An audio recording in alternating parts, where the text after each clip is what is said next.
Hey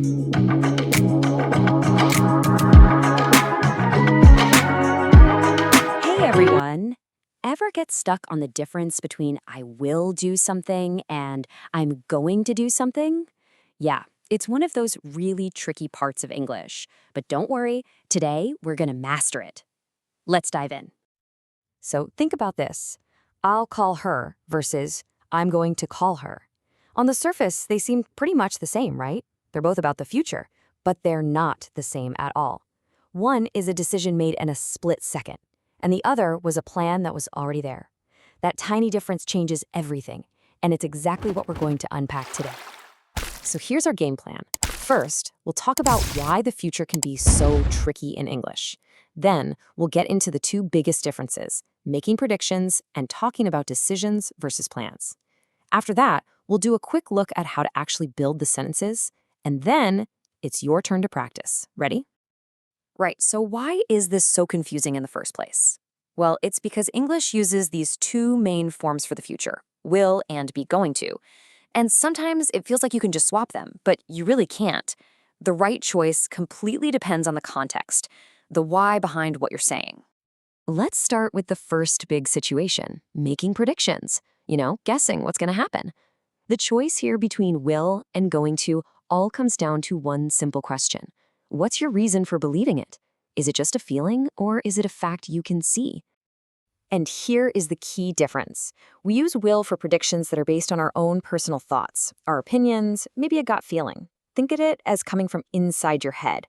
But we use be going to when there's outside evidence, something you can actually see or point to. This is a great example. Notice the key phrase, I think. That's your big clue. This is just a personal belief. It's an opinion. There's no concrete evidence right here, right now, just a thought. So you use will. I think he'll win. But now look at this. The prediction that it's going to rain isn't just a random guess. It's based on evidence you can see right now, those dark clouds in the sky.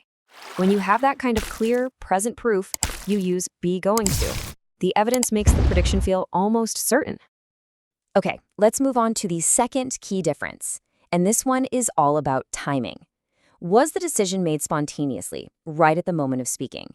Or was it a plan that you made before the conversation even started? So, this is crucial. Will is for the immediate. It's for a spontaneous reaction, an offer you make right on the spot, or a sudden decision. Be going to, however, is for talking about a plan that already exists, an intention you had before this moment. This is a perfect example of a spontaneous decision. Person B didn't plan to turn the heating on. They heard their friend was cold and made the decision right then and there. It's a reaction, an offer. So they say, I'll turn the heating on. And here's the complete opposite. The decision to visit their mother wasn't made on the spot, right? That's a prior plan. Person B is just telling us about an intention that already existed. That's why it has to be going to. Okay, so you get the when. Now let's quickly cover the how. The good news is, forming these sentences is actually really straightforward once you see the pattern. The structure's pretty simple. With will, you just add the basic verb right after it, like will help. For be going to, you just need to remember the verb to be, so am, is, are, then going to, and then the verb. I am going to help.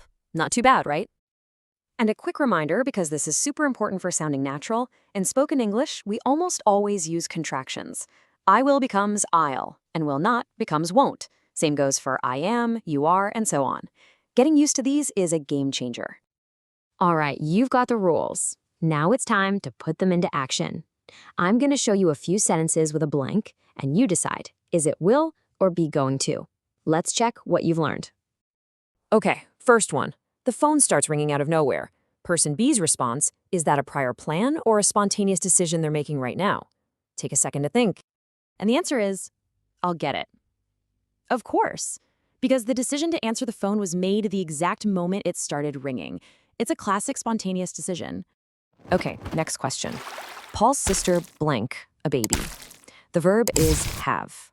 Now, is this just someone's opinion, or is there usually some pretty clear evidence for this kind of thing? Exactly. It's is going to have a baby. Why? Because the physical signs of pregnancy are visible, present evidence. We're not just guessing, we're making a prediction based on what we can actually see. And for our final one, Person A asks about plans. That word right there is a huge clue. Is person B making this up on the spot, or are they talking about a long-held dream? You got it. The answer is, I am going to work.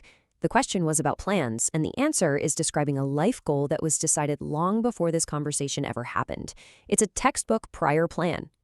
So let's just do a final, super quick recap. Use will for spontaneous decisions, for offers, and for predictions that are really just your opinion. And use be going to for prior plans and intentions, and for predictions that you can back up with clear evidence. And that brings us to a final interesting thought. After everything we've just gone through, which sentence is correct? And the fascinating answer is, well, both could be. If you're just expressing a hopeful opinion, you'd say, this explainer will help me. But if you now see the rules as clear evidence for your success, you could confidently say, this explainer is going to help me. In the end, the choice is yours.